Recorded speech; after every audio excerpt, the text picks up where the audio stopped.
నుంచి ఉత్తరం వచ్చింది. నాన్నగారు రాశారు. ఒకసారి చదివి చూడరు. తర్వాత చూద్దాంలే. వంటింట్లో నాకు చేతులాడు. ఏం రాసుంటారోనని బుర్రం తోల్చేస్తుంది. ఇప్పుడు చదివితే అనవసరం గొడవలు వస్తాయి. ఏం రావు.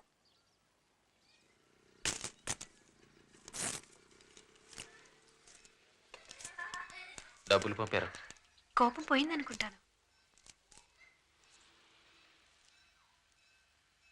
ఓం నమ శివాయ. నా చిన్న కొడుకు లేడని ఏనాడో నేను చేతులు కడుక్కున్నాను. కానీ మీ అమ్మాయి ఇంకా తేరుకోలేకపోతుంది. మీ అన్నయ్య దాన్ని పక్కూరు పెద్ద డాక్టర్ దగ్గర చూపించి తీసుకొచ్చాడు. రక్తపోటున్నారు. దీనికి కారణం ఎవరో నీకు వివరంగా చెప్పక్కర్లేదు. ఎటువంటి అమ్మాయి రాది? చదవండి. ఎటువంటి అమ్మాయి రాది ఇల్లు విడిచి ఓ పరాయి మగడితో లేచిపోయిందంటే వాళ్ళ అమ్మా నాన్న ఎలాంటి వాళ్ళు కాకపోతే అది ఇలా సిగ్గు విడిచి. మీ నాన్న అనుకున్నట్టు మా అమ్మ నాన్న లేక మనుషులేం కాదు. అందుకే నేను చదవనని మొత్తుకున్నా. నా గురించి ఏమన్నా పర్వాలేదు. నా వాళ్ళు ఎందుకు అవమానించాలి? మేము ఎప్పుడైనా మీ వాళ్ళ గురించి తప్పుగా మాట్లాడావా? చెప్పండి. ఆయన రాసిందని నన్నేం చేయమంటావు? తర్వాత చదవండి. తను మంచి పిల్లని నాకు తెలుసు. కానీ నువ్వు ఇలా మీరు మార్చకండి. ఆయన రాసింది చదవండి.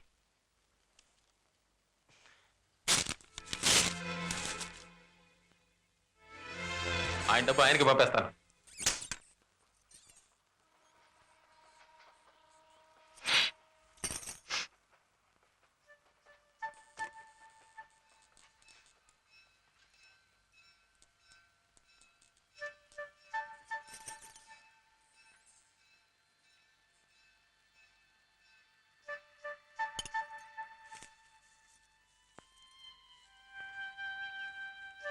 నువ్వెందుకంత తొందరపడి పెళ్లి చేసుకున్నావో నాకు తెలుసు.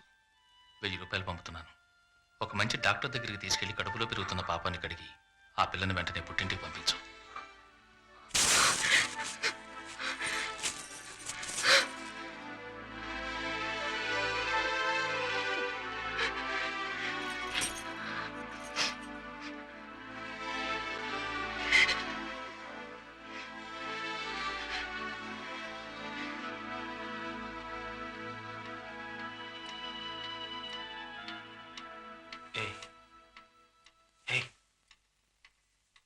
दीदी को सॉरी बोलो. दीदी को सॉरी बोलो. दीदी को सॉरी बोलो. दीदी को सॉरी बोलो. दीदी को सॉरी बोलो. सॉरी. ओके चुप. ओके चुप. ओके चुप. ओके चुप. ओके चुप. ओके चुप. నేను మతం మారనాను అడుగు. क्या? మతం మారమంటావా? మతం మారమంటావా?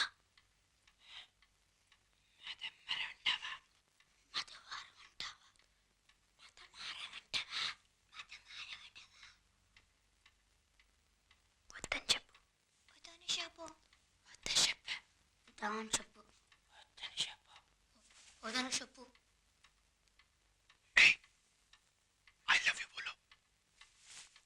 I love you बोला. I love you बोला. हो जा.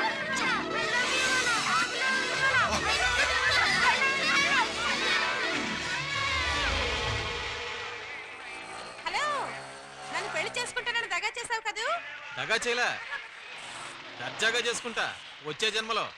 और मुझसे? నిన్ను కూడా. ఏంటిది? ఊరికే సరదాకి. సరదాగానే ఇంతకు ముందు ఏమైనా? ఊరుకో.